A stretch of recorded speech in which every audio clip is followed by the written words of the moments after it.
when I first heard about it, it was the Wall Street Journal article that went viral all over the internet and everybody read. And, you know, the title was extremely provocative, Why Chinese Mothers Are Superior. And when you read that article, your jaw just drops because it is literally every single Asian stereotype brought to life. What were some of the things that sort of rang true for you? Yeah, well, you know, obviously no Asian kid can not get good grades. I mean, that's just an expectation that you're going to get straight A's and you're going to do really, really well in school. And then, of course, you've got to play either the piano or the violin. I happen to play the viola, so maybe I was a failure in that respect. And then, of course, Chinese school every Sunday, right? That's 2 hours, got to do it. Caroline, I think it's interesting.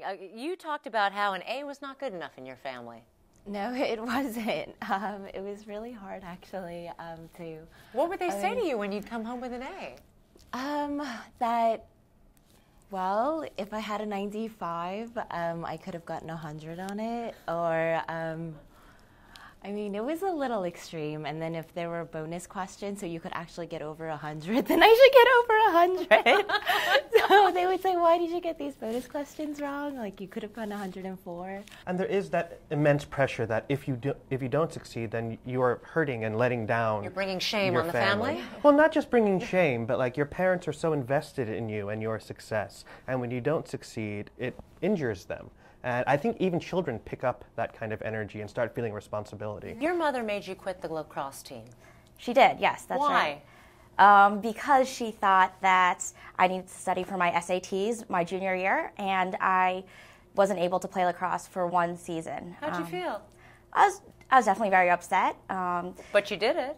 I did it because I had to respect my parents, and I wanted to do what made my parents happy. And but not every teenager would have done that. They would have said, you know, hey, Mom, I'm going to play lacrosse. But that didn't cross your mind. As long as I did well in school, as long as I got all my A grades and did well in piano competitions or violin competitions, then, you know, I'd be able to play sports. That was my reward. You know, I think growing up, there's such a focus on doing well academically and doing whatever it takes to kind of get the A, which I appreciate. But the process of doing that, you often kind of lose sight of trying to figure out what are the things you truly love, what are you truly passionate about, because you're doing well in everything. Now, Kenneth, you're a playwright. That's right. How'd that go over in your family?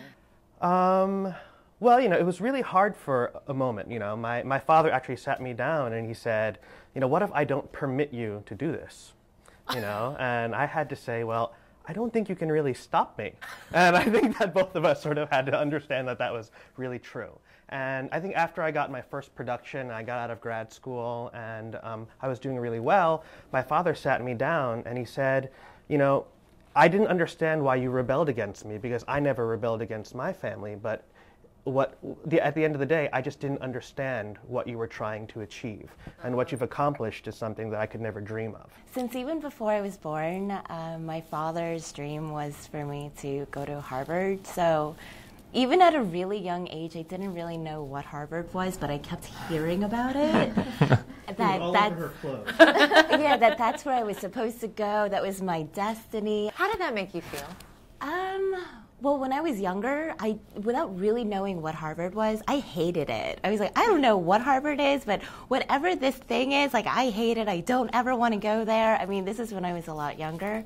And then, you know, when I visited the campus, I just didn't think that it was really for me for many reasons. I mean, maybe it partly is, I don't know, something like a psychological accumulation of the pressure that my parents had put on me. I'm not sure. What do you think the takeaway is from this book, and what do you hope the larger public learns as a result of this? You know, well, I don't know, because I feel a little bit conflicted about the book, because in some ways I feel like she sort of relegates Asian people to niche status. You know, this is the niche that Asian people feel. They fill it very well, and these are the only things they're permitted to do. So I'm not crazy about that, but I do like the idea of people seeing, you know, how deeply our parents love us and care about us.